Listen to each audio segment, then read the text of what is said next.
बिहार से दिल्ली के लिए 350 से अधिक बसें रोजाना चलती है। ये बसें बिहार के विभिन्न शहरों से राजधानी दिल्ली या एनसीआर के लिए चलती है। इतनी बड़ी संख्या में अंतर्राज्यीय बस सेवा होने के बावजूद भी सरकार का ध्यान ना तो इन बसों की परमिट पर है और ना ही इनके फिटनेस पर, जबकि ये बसें एक दो नहीं 3 राज्यों से गुजरती है।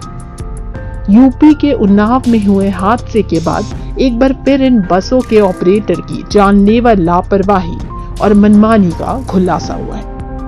मुजफ्फरपुर समेत उत्तर बिहार के दरभंगा, मधुबनी, सीतामढ़ी, शिवहर, मोतिहारी, बेतिया से 350 से अधिक स्लीपर डबल डेकर बसें दिल्ली और अन्य राज्यों के बड़े शहरों तक जाती है। लंबी दूरी की इन बसों में से ज्यादातर में पुरानी बसों में ही मनमाना बदलाव कर डबल डेकर बनाकर चलाई जाती है। डबल डेकर बनाई गई बसों को लोहे के चादर और प्लाईवुड से पैक कर दिया जाता है। इनमें ना इमरजेंसी गेट होता है और ना ही स्पीड गवर्नर। बस में बदलाव के लिए MVI से मंजूरी भी नहीं ली जाती।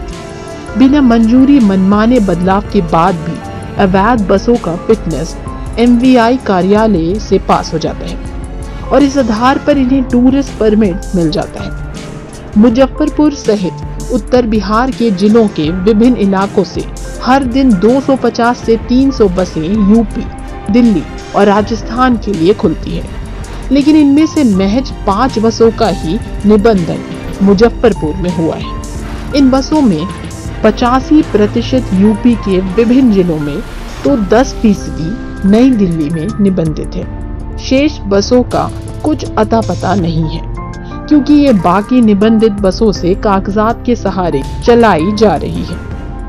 मिली जानकारी के अनुसार इन बसों का संचालन रास्तों में पड़ने वाले जिलों के परिवहन पदाधिकारियों, पुलिस थानों और अन्य संबंधित विभाग के अधिकारियों को मिली भगत से होता है।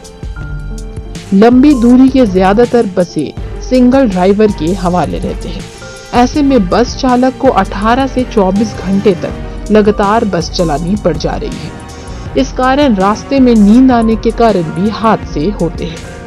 नियम के अनुसार लंबी दूरी वाली बसों में कम से कम 2 चालक रखना अनिवार्य है। 2 चालकों का ब्यौरा देने पर ही टूरिस्ट परमिट मिलता है। लंबी दूरी की ज्यादातर बसों का परिचालन टूरिस्ट परमिट पर हो रहा है। ये बसें नियमित सवारियां ढोती है। झारखंड व पश्चिम बंगाल को छोड़कर अन्य किसी राज्य के लिए बसों को परमिट नहीं है। टूरिस्ट परमिट पहली बार अधिकतम 14 दिन का मिलता है या 2 बार अधिकतम 28 दिनों के लिए बढ़ता है। अंतर्राज्यीय बस परिवहन के लिए बिहार का केवल झारखंड और पश्चिम बंगाल से करार है। दिल्ली जाने वाले अधिकतर बसों का परिचालन चौक चौराहों से हो रहा है। टूरिस्ट वीजा होने के कारण स्टैंड से इनका परिचालन नहीं होता है। इन बसों की निगरानी की कोई व्यवस्था नहीं है। इनमें क्षमता से अधिक सवारियों को ठूस कर बैठाया जाता है। एक बस में 70 से 80 यात्रियों को ढोया जाता है। हालांकि अवैध तरीके से दिल्ली चलाई जा रही बसों के ओनर का बरैया, दरभंगा, मधुबनी, सीतामढ़ी बस स्टैंड में कार्यालय भी खुला है, जहां टिकट की बुकिंग की जाती है, जबकि स्टैंड से केवल स्थायी परमिट वाली बसें ही खुलती है।